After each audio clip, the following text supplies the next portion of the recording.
عزیزانو اعتکاف درې ډوله دی. سلامونه دوستانو، د مولوي نورالدین آغا صاحب دغه یو تقریر را سره واورئ چې د اعتکاف په باره کې کړی دی. ډېر زبردست تقریر دی او دی وایي چې باید کوم څوک په اعتکاف کې کښېني. تاسو دا بیان واورئ بیا به خبرې کوو. علما فرمایي عزیزانو اعتکاف درې ډوله دی.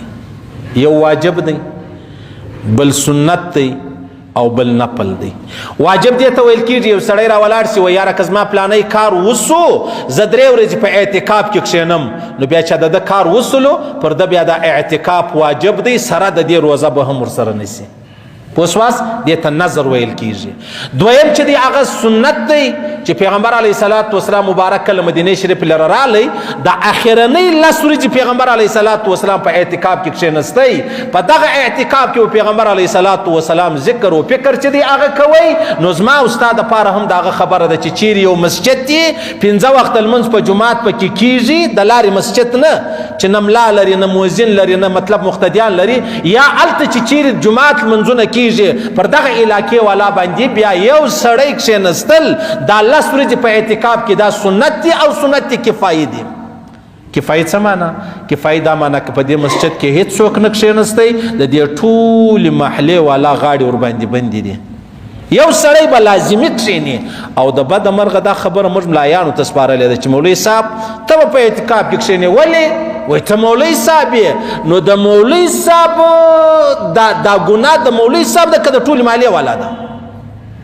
نو اوس مولوي صاحب په کور کې یوازې دی، بچان یې یوازې دي، طالب نسته، او ته په کور کې لس یې، بېروزګاره هم یې بېکاره هم یې، او دا بله بل ورسره وایم پالتو هم یې، بیا هم په اعتکاف کې نه کښېنې. مولوي صاحب مې دا خبره ته تړلې. مولوي صاحب یې په څه؟ د مولوي صاحب ګر څه کار دی په دې خبرو؟ ولې نو مولوي صاحب ته څه ورپېښه ده؟ د مولوي صاحب هسې مې غلام جوړ کړی دی، مزدور جوړ کړی دی، په غاړه کې مې ټوټۍ ور اچولی دی چې چیرې بیا یې سالت یې بیا یې. ولې ته مولوي صاحب یې؟ چې زه مولوي صاحب یم دا معنا چې ته ما ذلیله کوه؟ دا معنا ده چې زما په غاړه کې رسۍ راواچوه؟ دا نه ده. زه په تا الله پېژنم، زه پتا محمد رسول الله پیژنم، زه پتا د الله حکمونه پیژنم، د محمد رسول الله مبارک طریقې پیژنم، او تر ولاړ شي ما ته دغه ایوارډ راکړي؟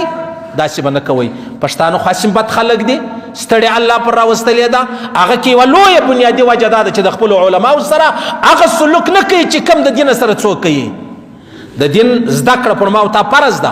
دین محترم دی، مکرم دی، معظم دی. چې کوم د دین زده کړې والا دی چا ته ور زده کوي هغه بیا ولې بې عزته دی، هغه ولې ذلیله دی؟ که دین محترم دی نو چې کوم بیا د دې خادم دی هغه به محترم وي، هغه زده کړې والا هم بیا محترم دی. صحیح سلو؟ نو د مولوي صاحب کار نه دی. ها مولوي صاحب خالي محلې والا ته ووایي چې راسئ یو سړی کښېني د ټولې محلې والا غاړې خلاصیږي. او بل چې دی هغه نفل دی عزیزانو.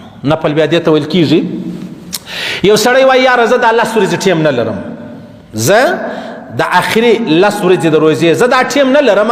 قرار رالی په مابینځ کې 2 ورځې ټیم پیدا کړی هلې مسجد لره، بس دلته بستره کښېښوله 2 ورځې یا 3 ورځې یا 4 ورځې یا نیمه ورځ یا نیمه ګنټه یا 1 ساعت رالی خپل ذکر یې کوئ، د اعتکاف نیت یې وکړي و دغه ته نفلي اعتکاف ویل کېږي. پوه سواست؟ لکه دعوت تبلیغ والا چې کله ولاړ سي په جومات کې نو هلته بیا دی چې شوکې په مسجد کې اوسېږي د اعتکاف نیت وکړي. هغه نو که 1 ورځ وه که نیمه ورځ وه که پوره ورځ وه که 2 ورځې وې که 3 ورځې ولې هغه نفلي اعتکاف دی. په هغه کې بیا ډېر شرطونه نشته. ډېر شرطونه چې دي هغه په واجب اعتکاف کې دي چې سړی نظر وکړي، او ډېر شرطونه چې دي هغه په سنت اعتکاف کې دي چې کله یو سړی راولاړ سي څه وکړي؟ سنت اعتکاف نیت وکړي د مسجد لره راسي. نو د هغه دپاره بیا څه مسایل چې دي هغه سته. نو دوستانو د مولوي نورالدین آغا صاحب دغه تقریر تاسو واورېده. ډېر زبردسته تقریر و. انشاءالله د نورو تازه او مهمو معلوماتو لپاره له موږ سره اوسئ. زموږ چینل سبسکرایب کړئ او تر نورو تازه معلوماتو لپاره الله حافظ.